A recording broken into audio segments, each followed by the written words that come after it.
Hi guys, welcome back to dream UK. जैसे कि आपको पता है पिछले 2-3 सालों में इतनी सारी चीज़ें हुई हैं। पहले तो कोविड आया यहाँ पे, उसके बाद रशिया यूक्रेन में वॉर स्टार्ट हो गया और उसके आफ्टर इफ़ेक्ट्स अब तक दिख रहे हैं, जिसकी वजह से यहाँ की जो कंट्रीज़ हैं, यूके हो गया, यूरोप हो गया, यहाँ पे बहुत सारी कंट्रीज़ तो रिसेशन में चली गई थी। यूके नहीं गया था, बच गया था थोड़ा सा ही, बट उसकी वजह से यहाँ पे इकोनॉमिक कंडीशंस उतनी अच्छी नहीं रही हैं इन कंट्रीज़ की, और यहाँ पे ले ऑफ्स भी बहुत ज़्यादा हो रही हैं। मेरी खुद की कंपनी में ले ऑफ हुआ, यूके में भी बहुत सारी कंपनीज़ है जहाँ पे ले ऑफ हुए हैं। डेलॉयट हो गया, पीडब्ल्यूसी हो गया, लिंक्डइन हो गया, मॉरिसन्स हो गया, ब्रिटिश स्टील हो गया, और भी बहुत कंपनीज़ हैं। आप गूगल पे सर्च करोगे आपको लिस्ट मिल जाएगी। सो आज की वीडियो में मैं आपको बताना चाहता हूँ कि जो यूके में ले ऑफ्स हो रहे हैं वो हो क्यों रहे हैं, और आप कैसे पता लगा सकते हो कि आपकी कंपनी में अगर ले ऑफ्स होंगे तो आप अर्ली सिग्नल्स कैसे ले सकते हो, और आपको ऐसी सिचुएशन में खुद को कैसे प्रिपेयर करके रखना। और अनफॉर्चुनेटली अगर आपका कभी ले ऑफ हो जाता है तो उस केस में यूके में रहते हुए आपके पास क्या प्रोविजंस होंगे, किन किन चीज़ों के बारे में आपको पता होना चाहिए। सो ये सारी चीज़ें आज की वीडियो में हम डिस्कस करेंगे फटाफट से। अब पहले मैं बताता हूँ कि जिस कंपनी में मैं काम कर रहा हूँ वो वैसे तो रजिस्टर्ड है जर्मनी में, बट मैं यूके में रजिस्टर्ड होकर अब कंपनी के साथ काम कर रहा हूँ।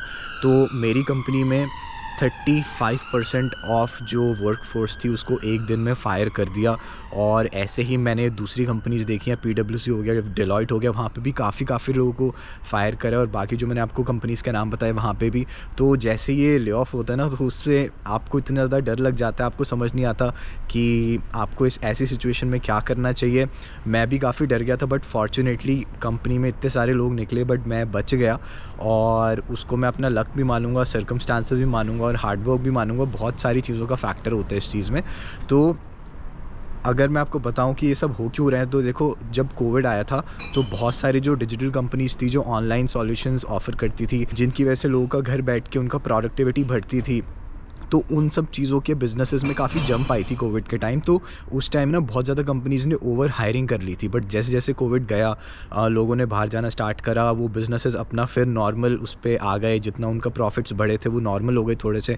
तो उसकी वजह से कंपनीज़ को दिखने लगा कि वो इतनी ज़्यादा वर्कफोर्स अब सस्टेन नहीं कर सकते, क्योंकि बिज़नेस उतना हाई नहीं है जितना कुछ कंपनीज़ का कोविड के टाइम पे हो गया था।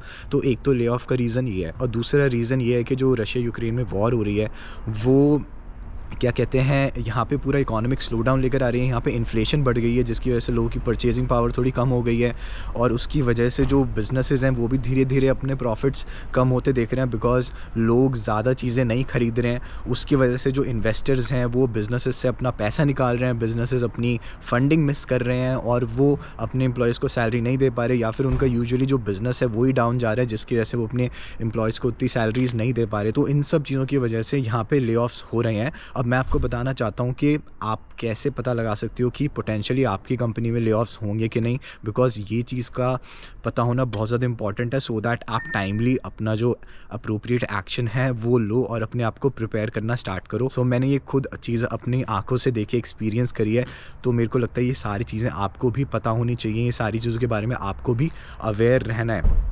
सबसे पहले तो आपको ये देखना है कि जो आपकी कंपनी की फाइनेंशियल पोजीशन है वो कैसी है। आप देखो, जो आपकी कंपनी की वीकली मीटिंग्स होती हैं, मंथली मीटिंग्स होती हैं, उसमें जो कंपनी की प्रॉफिटेबिलिटी है वो बढ़ रही है, कम हो रही है, वो कितने महीनों से गिर रही है, अगर गिर रही है तो, और रिकवरी के कोई चांसेस हैं कि नहीं। उसके बाद आप देखो कि आपकी कंपनी ने अपनी हायरिंग फ्रीज़ करी है कि नहीं। अगर कंपनी ने आपकी हायरिंग फ्रीज़ कर दी है तो वो भी एक नेगेटिव साइन है। उसके बाद आप ये देखो कि आपकी कंपनी में क्या आपके जो कंपनी के क्लाइंट्स हैं, जो कस्टमर्स हैं, वो क्या रेगुलरली गिरते जा रहे हैं month over month, week over week, जिसकी वजह से आपकी कंपनी में जो लोग हैं, एम्प्लॉयज़ हैं जो काम कर रहे हैं, वो बहुत ज़्यादा फ्री हो गए हैं। कंपनी के पास बहुत ज़्यादा फ्री रिसोर्सेज हैं जो अभी यूटिलाइज़ नहीं हो पा रहे हैं। ये भी एक इंडिकेशन होती है। अगर बहुत ज़्यादा फ्री रिसोर्सेज हैं और नए क्लाइंट्स या नया बिज़नेस नहीं सिक्योर हो पा रहा, तो ले ऑफ के चांसेस बढ़ जाते हैं। उसके बाद आप ये भी देखो कि क्या आपकी कंपनी छोटी छोटी चीज़ों पे कॉस्ट कटिंग कर रही है, जो आपको वो बेनिफिट्स देती थी, जो उनका ऑफिस स्पेस था वो छोटा हो रहा है कि नहीं, या फिर जो एम्प्लॉयज़ को वो बेनिफिट्स देते थे उनमें कोई तरह की कॉस्ट कटिंग हो रही हो, या फिर आपकी कोई ऑफ साइट प्लान हो जो उन्होंने डिले कर दी हो। ऐसी चीज़ों के बारे में भी आपको ध्यान रखना है, क्योंकि अगर ये सब चीज़ें नेगेटिव डायरेक्शन में जा रही हैं तो कंपनी में ले ऑफ्स हो सकते हैं। और कंपनी में जो ले ऑफ होते हैं ना, तो मास ले ऑफ होते हैं तो उसमें एज सच कोई क्राइटेरिया नहीं होता। आप देखोगे कई बार डिज़र्विंग लोग भी निकल जाते हैं जो काफ़ी सालों से काम कर रहे हैं, जिनके पास बहुत ज़्यादा एक्सपीरियंस है। बट जनरली मैं आपको थंब रूल बताता हूँ, जब भी ले ऑफ्स होते हैं ना, ज़्यादातर वो लोग सबसे पहले निकलते हैं जो प्रोबेशन पे होते हैं, बिकॉज उनका कॉन्ट्रैक्ट ख़त्म करना बहुत आसान होता है। प्रोबेशन पे 1-2 हफ्ते के नोटिस पीरियड पे भी लोगों को निकाल दिया जा सकता है। तो जो लोग प्रोबेशन पे होते हैं वो सबसे ज़्यादा अंडर द रडार रहते हैं। उसके बाद जो बहुत ज़्यादा एक्सपेंसिव रिसोर्सेज होते हैं वो भी नज़रों में आते हैं कि इन पे इन्वेस्ट करना वर्थ इट रह गया है कि नहीं। और उसके साथ ही साथ कंपनी ये भी देखती है कि कौन सा कोर डिपार्टमेंट है जो कंपनी को बिज़नेस ला रहा है। उसके अलावा जो डिपार्टमेंट्स में उसमें भी फायरिंग होती है। तो ये सारी चीज़ें होंगी जिनका आपको ध्यान रखना है, जिससे आपको इंडिकेशन मिल सकती है कंपनी में ले ऑफ होंगे कि नहीं, और अगर होंगे तो किस हिसाब से होंगे। और उसके बाद देखो, अगर आप यहाँ पे स्किल्ड वर्कर वीज़ा पे हो तो स्किल्ड वर्कर वीज़ा पे ये सीन होता है, अगर स्किल्ड वर्कर वीज़ा पे किसी का ले ऑफ हो जाए तो पहली बात तो आपका जो स्टेटस चेंज होना होता है वो कंपनी होम ऑफिस को बताती है कि आपके पास अभी जॉब नहीं रही। तो उसमें लगभग 28 दिन लग जाते हैं, और एक बार होम ऑफिस को पता चल जाता है तो होम ऑफिस आपको नोटिफाई करता है कि आपके पास अब 60 डेज़ हैं उस दिन से, जब से होम ऑफिस आपको नोटिफाई करेगा। तो जैसे ही होम ऑफिस आपको नोटिफाई कर देता है आपके पास 60 डेज़ होते हैं एक नई स्पॉन्सर्ड जॉब ढूंढने के लिए। अगर आपको मिल जाती है अच्छी बात है, स्विच कर लो, नहीं तो आपको इंडिया वापस जाना पड़ सकता है, कहीं से भी जहाँ से भी आप आए हो।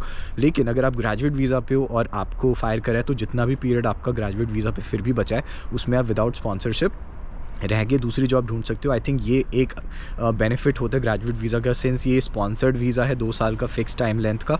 तो इसमें अगर आप 1 साल की जॉब के बाद भी फायर हो जाओ तो आपके पास 1 साल यहाँ पे रुक के जॉब सर्च करने को है, जो कि स्किल्ड वर्कर वीज़ा पे नहीं मिलता। इसके बाद आप अपने आप को प्रिपेयर कैसे कर सकते हो ऐसे सर्कमस्टांसेस के लिए। सबसे पहले मैं बोलूँगा आपकी जो इंडस्ट्री में जो लोग हैं उनसे ना नेटवर्किंग करते रहो, बिकॉज आप नेटवर्किंग करोगे आपको अपॉर्चुनिटीज़ के बारे में पता चलेगा, लोगों से आप रिकमेंडेशंस ले सकते हो, रेफरल्स ले सकते हो, और उसकी हेल्प से आपकी जॉब सर्च आसान हो सकती है। इसके साथ साथ आपको ना ये भी पता लगा के रखना है कि जिस तरह की आप जॉब कर रहे हो उस तरह की जॉब्स और कितनी अवेलेबल है मार्केट में, उनकी आजकल क्या रिक्वायरमेंट्स चल रही हैं, ताकि आप अपने आप को साथ के साथ अप टू डेट रखो, अपने आप को प्रिपेयर्ड रखो इन तरह की जॉब्स के लिए। वो भी आपके लिए बहुत ज़्यादा इम्पॉर्टेंट है। इसके साथ साथ मैं आपको बोलूँगा कि आपके पास ना यहाँ पे एक सेफ़ डिपॉजिट होना चाहिए। फॉर एग्जांपल आपके पास इतनी सेविंग्स होनी चाहिए कि वो आपको 6 महीने सपोर्ट कर पाएँ। आपका जो रेंट वाला खर्चा हो गया, यहाँ पे रहने का, खाने पीने का, वो सारा खर्चा आप 6 महीने तक निकाल पाओ अगर आपके पास कोई जॉब ना हो। इससे आपको एक सेफ्टी नेट मिलती है कि अगर बाय चांस आपको कंपनी निकाल भी दे, आपके पास सफिशिएंट बैंक बैलेंस है यहाँ पे रह के, without being dependent on anyone else, आप आराम से यहाँ पे जॉब सर्च कर पाओ विदाउट फाइनेंशियल प्रेशर। और इसके बाद लिंक्डइन पे ना आपको एक ऑप्शन मिलता है कि आप ओपन टू वर्क ऑन कर सकते हो, but without open to work badge. So वो एक तरह का इनविजिबल ओपन टू वर्क होता है। तो अगर आपकी कंपनी की कंडीशन अच्छी नहीं चल रही है तो आप वो invisible open to work option on करके रखो, ताकि रिक्रूटर्स के सामने आपकी प्रोफाइल विजिबल हो पाए। और साथ के साथ अपनी लिंक्डइन प्रोफाइल पे बहुत ज़्यादा काम करो, ताकि कोई भी एम्प्लॉयर आपकी लिंक्डइन प्रोफाइल पे आता है, कोई भी दूसरी कंपनी का बंदा आपकी लिंक्डइन प्रोफाइल पे आता है तो वो इम्प्रेस हुए, वो आपको कनेक्ट करे, आपको मैसेज भेजे किसी रेलेवेंट ओपनिंग के लिए। तो ये सारी चीज़ें भी करना बहुत इंपॉर्टेंट है। LinkedIn profile is very very very important, और उस पर मैंने वीडियो भी बना रखी है। आप ड्रीम यूके लिंक्डइन सर्च करोगे तो आपको दिख जाएगा कि एक अच्छी लिंक्डइन प्रोफाइल कैसे बनाई जा सकती है। सो यही सारी चीज़ें मेरे को आपको बतानी थी कि यहाँ पे अभी उतनी अच्छी कंडीशन नहीं चल रही है, कंपनीज़ में ले ऑफ हो रहे हैं। अभी मैं देख रहा था स्पॉटिफाई में भी ले ऑफ हुए हैं, मेरे को नहीं पता वो खाली यूके में हुए हैं कहाँ कहाँ हुए हैं, लेकिन हाँ यहाँ पे ले ऑफ्स हो रहे हैं। इट्स नॉट अ सीक्रेट, मेरी कंपनी में खुद हुआ है, and it was a very traumatic experience for me even though I didn't get fired. So ये चीज़ों का ध्यान रखना, and I wish you all the best. Take care, bye.